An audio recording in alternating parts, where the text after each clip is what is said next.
Bon alors bonjour à tous, nous sommes dans notre 16e causerie sur le rapport juif à la terre d'Israël. Et la semaine dernière, nous avions expliqué la conception, dirions-nous, des courants juifs religieux, orthodoxes, au XXe siècle plus particulièrement, dans leur rapport au sionisme. Donc tout d'abord, pour faire un résumé bref et rapide, on a analysé l'un des plus grands théoriciens de, entre guillemets, l'antisionisme religieux. C'est important de mettre des guillemets parce que c'est pas une démarche a priori politique, même si ça a pu être récupéré par le politique, qui considérait que, à partir des serments, que seul Dieu, par l'intermédiaire du Messie, doit nous délivrer en fait de l'exil, de la galoute, et qu'à partir de là, le sionisme est un projet qui va à l'encontre du messianisme juif. Alors on a démontré que d'un point de vue de la logique rabbinique elle-même, à l'interne même des textes tels qu'ils ont commenté ces écrits, il n'y a pas de lien en fait entre l'interdiction des serments et la création de l'État d'Israël, surtout du fait que la création de l'État d'Israël, et ça c'est vrai historiquement, a été créée par la légitimité et l'accord des nations du monde. Ça, c'est ce qu'on a vu dans les semaines précédentes. Plus particulièrement la semaine dernière, on a montré que le rapport juif à la terre d'Israël, que le projet sioniste, que le projet sioniste a été initié par ce fameux Théodore Herzl au départ, même s'il y a eu d'autres projets qui ont été créés en parallèle. Le plus connu, le plus célèbre, et celui qui a vraiment mis en place cette idée, c'était Théodore Herzl dans son livre L'État des Juifs. Et on a montré que Théodore Herzl était complètement laïque, voire même athée, et que lui, il considérait que quel était le projet en fait sioniste, le projet de la création de cet État, c'était de répondre à la problématique de la sécularisation qui était liée au XIXe siècle, qui, après l'affaire Dreyfus, a montré que les Juifs n'étaient pas en fait sécularisables, j'emploie ce terme-là, parce que on les désignait comme Juifs et ça a créé l'antisémitisme moderne. Et donc l'affaire Dreyfus, qui est liée, on le sait maintenant, à un crime antisémite, et donc montre que, puisqu'il n'est pas plus intégré que Dreyfus, que ce ne sont pas les Juifs qui ne voulaient pas s'intégrer, mais ce sont les nations qui ne voulaient pas de l'intégration juive. Et c'est pour cette raison que Théodore Herzl a imaginé créer un État dans lequel le religieux serait strictement à part, strictement séparé. Et en fait, cet État avait pour vocation de répondre à ce qu'on appelle la question juive, en déplaçant en fait l'identité juive en une identité nationale. Et l'État des Juifs, où il écrit ceci, et on va voir à quel point sa conception de l'État est une conception vraiment laïque. Il écrit « Aurons-nous une théocratie ? Non. Si la foi maintient notre unité, la science nous libère. C'est pourquoi nous ne permettrons pas aux velléités théocratiques de nos chefs religieux d'émerger. Nous saurons les cantonner dans leurs temples, de même que nous cantonnerons l'armée de métier dans les casernes. L'armée et le clergé ont droit aux honneurs que leur confèrent leurs nobles fonctions et leurs mérites. Ils n'ont pas à s'immiscer dans les affaires de l'État qui les distinguent, car cette ingérence provoquerait des difficultés extérieures et intérieures. » Et plus loin, la page suivante,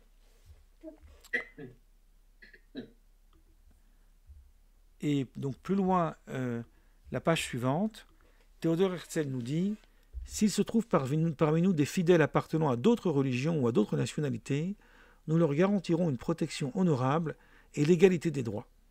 Mon testament pour le peuple juif, établissez votre État de telle sorte que l'étranger s'y sente bien. » Donc, quand on lit comme ça les choses, on est plutôt heureux de voir que Théodore Herzl avait une conception complètement laïque, puisqu'on défend évidemment la laïcité, et que de mon point de vue, ça je l'expliquerai à une autre occasion, la conception de Herzl de l'État est une conception qui va entièrement, intégralement dans le sens du judaïsme, puisque pour la tradition juive, l'État ne doit pas s'immiscer dans les affaires religieuses.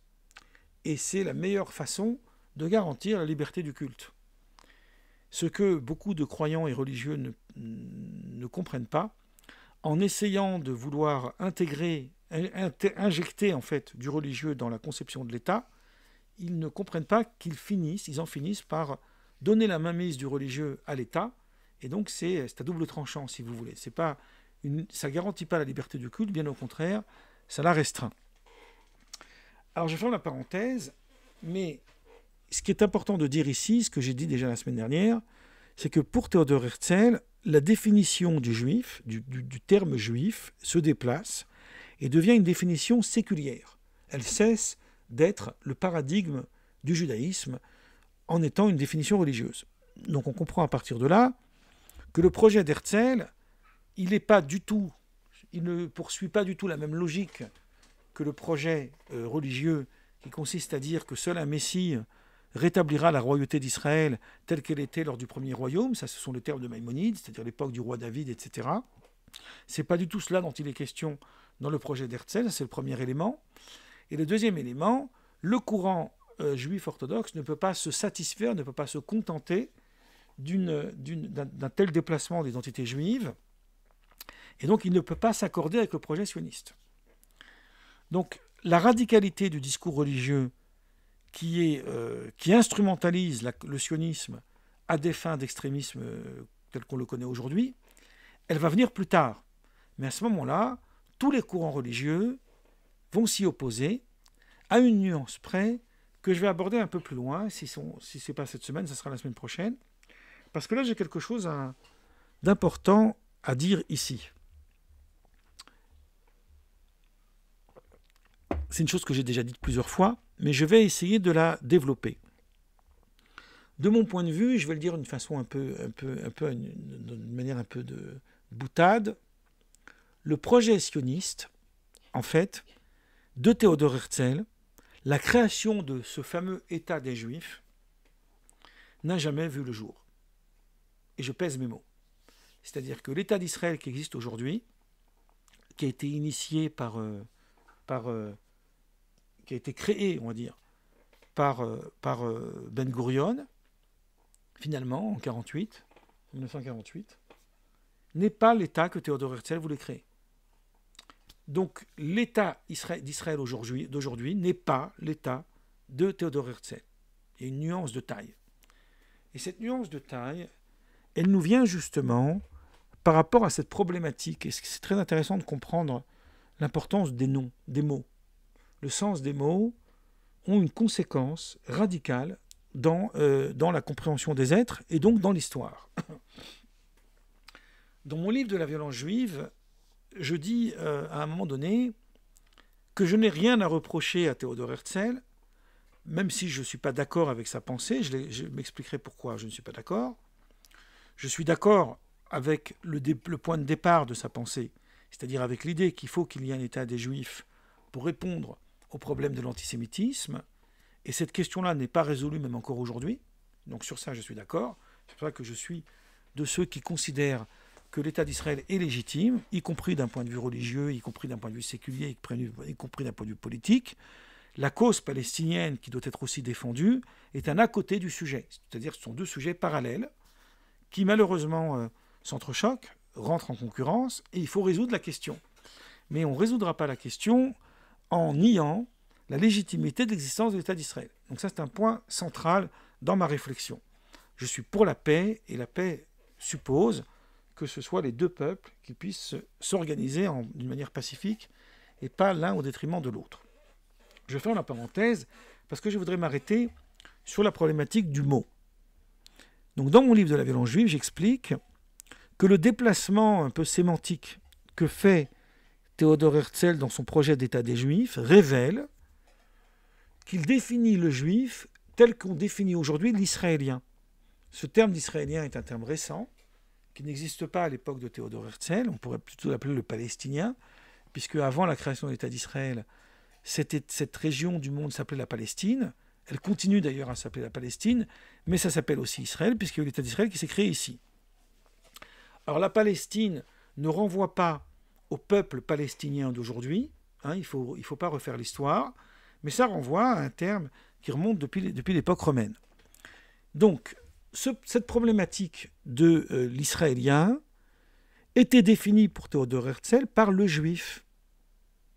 Donc le juif devient une nation, il cesse d'être un peuple lié uniquement à une culture et à une religion, il devient une nation. Donc si je pousse la logique herzélienne jusqu'au bout, je dirais une chose assez absurde, mais qui en réalité est vraie dans son esprit. À partir du moment où j'ai la nationalité juive, rappelons-nous que le terme d'israélien n'existe pas encore, donc j'ai un passeport juif. Dans l'esprit de Théodore Herzl, juif, c'est pas une religion, c'est une nation, rappelons-nous. Donc que je sois d'origine juive ou que je sois d'origine d'une autre chose, d'une autre religion, chrétien, musulman ou athée, je suis juif. En revanche, si je suis juif et que je vis à Gisors, pour ne pas parler de moi, et que donc je n'ai pas du tout de passeport juif, ça veut dire passeport israélien actuellement, hein, donc je ne suis pas juif. Pour Théodore Herzl, il n'y a pas d'autre définition de l'identité humaine que celle qui est définie par la nation.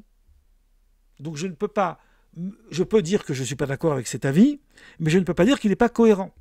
Il ne manque pas de cohérence. Or, ce problème sémantique a été la question centrale de Ben Gurion à la création de l'État d'Israël. Vous voyez, ça veut dire qu'on veut parler des courants religieux dans leur rapport au sionisme, mais on est obligé de faire d'abord cette mise en parallèle pour bien comprendre. Alors la petite histoire raconte, c'est ce que je dis est vrai historiquement, que Ben Gurion, ne sachant pas qu'est-ce que c'est que le juif, parce que Ben Gurion aussi était un athée, donc voilà, alors, il y a une différence avec Théodore Herzl, parce que Ben Gurion était un érudit de la culture juive, beaucoup plus que Herzl, et donc Théodore Herzl, Ben Gurion, pardon, c'est d'ailleurs, il avait d'ailleurs le projet, ça aussi il faudrait faire une causerie entière sur le sujet, de lever ce qu'on appelle le fameux cherem, c'est-à-dire l'excommunication, mais en fait, chez les juifs, ça ne s'appelle pas excommunication, on pourrait dire plutôt la mise à l'écart de Spinoza. Vous savez que Spinoza a été mis à l'écart à cause de ses idées. Je ne vais pas maintenant rentrer dans les détails. Ben Gurion avait eu un projet de vouloir réhabiliter Spinoza, projet qui a échoué. Et pas seulement parce que les religieux se sont opposés, mais parce que les philosophes n'ont pas été d'accord avec cette approche de Ben Gurion. Par exemple, Hermann Cohen, qui était un des grands philosophes juifs du XXe siècle allemand, qui a beaucoup critiqué ce projet. Et Lévinas aussi a critiqué ce projet. C'est assez marrant de voir que des philosophes comme Lévinas ont critiqué ce projet. Il était très critique à l'égard de Spinoza. Fermons la parenthèse. Ben Gurion, c'était un lettré, c'est ça que je veux dire. C'était un lettré, c'était un homme qui connaissait la tradition juive, et c'était un intellectuel. Donc il ne comprenait pas. On peut critiquer Ben Gurion sur son rapport à la politique. Hein. Je ne suis pas en train de... Voilà. Il faut connaître le personnage pour mieux le comprendre. Ben Gurion, lui, ne sait pas ce que c'est que le juif. Donc ce qu'il fait, c'est qu'il va il va lancer un appel, il va demander à tous les intellectuels, les rabbins, tous les gens qui sont concernés par ce sujet, d'apporter des réponses à cette question. C'est quoi un juif? C'est assez marrant. Il y a plus de réponses que de juifs qu'il y a sur Terre, on pourrait dire. Et il a reçu une multitude de réponses. Il y a des rabbins qui, dans leurs ouvrages, j'ai ici même des textes dans ma bibliothèque, ont répondu à Ben Gurion directement ou indirectement. Et Ben Gurion n'a pas été convaincu par leurs réponses. Entre parenthèses, on a posé la question à Yeshayahu Leibovitch. On a posé en fait la question de savoir si lui, il avait été sollicité à l'époque, puisque ça n'a pas été le cas, qu'aurait-il répondu à Ben Gurion à cette question? Et Yeshayahu Leibovitch a dit que ni lui ni l'État d'Israël n'étaient concernés et n'avaient autorité pour s'occuper de cette question. Donc on en revient à la question d'avant. Leibovitch était un homme croyant, un homme religieux qui pratiquait le judaïsme, mais il avait l'esprit clair. Et il considérait que la seule légitimité qu'on peut donner à l'État d'Israël, c'est lorsqu'on la sépare intégralement de la conception religieuse. Donc il avait une conception laïque de l'État, tout à fait comme la conception laïque française. Ben Gurion, ne sachant pas qu'est-ce que c'est que le juif, et n'ayant pas été convaincu des réponses qu'il a reçues sur ce sujet, il ne s'est pas intéressé, Ben Gurion, enfin en tous les cas d'après ce que je comprends, à la problématique sémantique que j'ai abordée au départ. C'est-à-dire au fait qu'il faut déplacer le paradigme de juif, si on veut comprendre la création de l'État des Juifs. C'est-à-dire que si on considère que le juif dont parle Herzl à l'origine, c'est le juif mosaïque, celui qui pratique la Torah, ou en tous les cas qui définit son identité à partir de son lien culturel avec le judaïsme, donc le judaïsme au sens religieux, au sens de toute sa réalité en fait antérieure. Alors oui, effectivement, on n'a pas de question de définir l'État en fait à partir de cette réalité-là, parce que cette réalité-là, elle est antérieure. Mais si on déplace la définition du juif telle que le perçoit Théodore Herzl, alors la réponse à qu'est-ce que c'est que le juif ancestral n'a pas lieu d'être. Cette question n'existe pas pour Théodore Herzl. Puisque pour Théodore Herzl, qu'est-ce que ça veut dire être juif? C'est l'équivalent du français qui se dit français, de l'espagnol qui se dit espagnol, de l'italien qui se dit italien, etc. Ben Gurion ne rentre pas dans cette sémantique. Lui, il se dit qu'est-ce que c'est que le juif? Et donc, il va faire appel à la conception religieuse, parce qu'on n'a pas le choix, et il n'est pas convaincu par leur réponse, et là, il va commettre la chose qui, pour moi, est la première destruction radicale, je suis assez violent, du projet d'Herzl.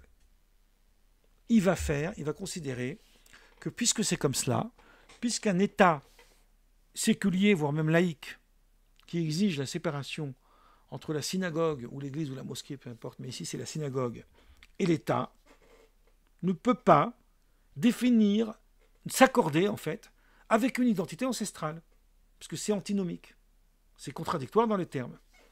Donc ce qu'il va faire, il va séparer la logique de l'État en deux parties, une partie qu'on appelle l'État civil, d'accord, c'est comme ça dans tous les pays du monde, mais l'État civil, on va le transmettre aux religieux. Et tout le reste, les lois, la justice sociale, tout ce qui concerne l'économie, etc., et même la culture, pourquoi pas, on va la séparer et on va la laisser dans la sphère de l'État. L'État au sens politique. Et c'est pour cette raison qu'il n'existe pas de mariage laïque, de mariage civil, en Israël. C'est pour ça d'ailleurs que ce sont les premiers à avoir inventé le Pax. Parce qu'il n'y a pas de possibilité de créer une union entre un homme et une femme en dehors du contexte religieux. Donc Ben Gurion, en faisant ça, il a réintroduit la définition du juif telle que le percevait Herzl dans la conception religieuse, tout en se déclarant athée. Donc en fait, il a porté plusieurs casquettes. La réalité de cette idée, c'est que Ben Gurion voulait en réalité, mais ça n'avait pas été dit d'emblée, mais en fait c'était le but affiché, il voulait en réalité avoir la main mise sur le religieux. Donc il s'est dit, plutôt que de les laisser faire de leur côté, nous allons créer une structure étatique dans la définition de l'identité juive, donc dans l'état civil. Donc la seule définition du juif qui existe en Israël, elle est conçue à partir de la conception religieuse de ce qu'est le juif. Cette chose-là a été très grave, parce que c'est ce qui a permis, en fait, aux religieux d'avoir la main mise sur quand même un appareil de l'État qui est très, très important. Gershom Scholem, c'est un auteur philosophe, intellectuel, qui a beaucoup traité aussi des questions liées à la Kabbale. C'est un auteur très connu. Il est né en 1897 et mort en 1982. Et écrit dans un livre qui s'appelle Le Prix d'Israël. Et chapitre 13, c'est un chapitre qui s'appelle Qui est juif? Il écrit ce texte que je vais vous que j'ai reporté dans mon livre sur la violence juive. Donc je vais vous lire ce qu'il dit.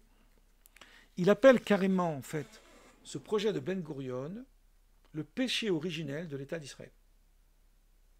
Il nous dit « Je pense que le gouvernement israélien a commis une grave et malheureuse erreur de jugement en soumettant la présente proposition de loi au Parlement. » Quelle proposition de loi?